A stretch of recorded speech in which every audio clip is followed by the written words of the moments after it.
मुहे बच्चे को गोद में उठाकर मगरमच्छ की तरह आंसू बहा रहे इस युवक को जरा गौर से देखिए। दरअसल यही वो हत्यारा है जिसने अपनी ही पत्नी का गला सब्जी काटने वाले चाकू से काट दिया और फिर खून से सनी लाश को एक खाली प्लॉट में फेंक दिया। रोहतक के शास्त्री नगर में हुई इस घटना के बाद पूरे इलाके में सनसनी फैल गई थी। हर कोई हैरान था कि महिला की हत्या आखिर किसने की। लेकिन वारदात के 3 दिन बाद जब पुलिस ने खुलासा किया तो हर एक की आंखें खुली की खुली रह गई। जी हाँ, पुलिस के मुताबिक आरोपी विजय पत्नी की हत्या करने के बाद पुलिस को लगातार गुमराह कर रहा था, लेकिन छानबीन के दौरान उसका घिनौना चेहरा सामने आ गया, जिसके बाद आरोपी ने खुद कबूल किया कि पत्नी के चरित्र पर शक के चलते उसने इस वारदात को अंजाम दिया।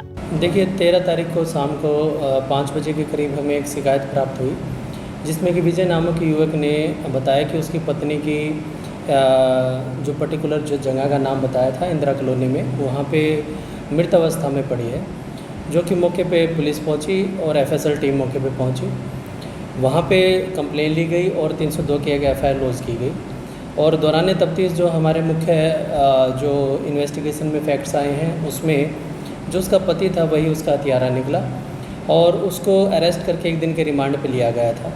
जो बेसिकली हत्या का कारण बताया गया है विजय, जो कि उसका पति था, एक तो उसका चाल चलन था औरत का ठीक नहीं था, दूसरा आपसी कहासुनी उनकी लंबे समय से थी, जिसकी इन तथ्यों की पुष्टि हो चुकी है और 1 दिन के रिमांड पे है।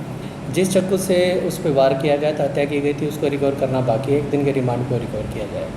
तो आरोपी ने कबूल किया? जी, कन्फेस किया है आरोपी ने और अरेस्ट करके 1 दिन के रिमांड पे है। किस तरह से घटना को अंजाम दिया आपने बताया होगा? देखिएगा, जो उसने पूरे घटनाक्रम का बताया है, उसने सुबह इन दोनों की कहासुनी हुई पैसे को लेने देने को लेके।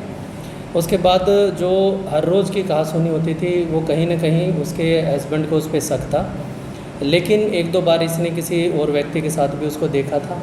जो कि 13 तारीख को ये घटना बढ़ती बढ़ती काफ़ी बड़ी हो गई और उसने प्लानिंग की किसी न किसी तरह करके इस घटना को अंजाम देने की और 13 तारीख को इस घटना को उसने अंजाम दिया। किस औजार से घटना को अंजाम दिया गया? बेसिकली जो मैडम अभी बताया गया कि चाकू से उसको घटना को अंजाम दिया गया, लेकिन चाकू अभी रिकवर होना बाकी है। इसमें हमने 1 दिन के रिमांड पे चाकू को रिकवर करने के लिए लिया गया। पर जिस तरह से उसकी हत्या की गई फिल्मी अंदाज में की गई, जी, क्या उसी तरह से सबकी सुई पुलिस की इसी तरह से थी? जी बिल्कुल, मतलब स्टार्टिंग से ही सस्पिशियस हमें जो विजय था बेसिकली वो लग रहा था, लेकिन तथ्य और जो फैक्ट्स थे वो हमारे पास नहीं थे। लेकिन जैसे इन्वेस्टिगेशन आगे बढ़ी, तथ्य सामने आए और इसको हमने अरेस्ट किया। बता दें कि रोहतक के शास्त्री नगर में बीते 13 अप्रैल को खाली प्लॉट में 28 वर्षीय महिला का शव मिला था। महिला के गले पर धारदार हथियार से कई वार किए गए थे।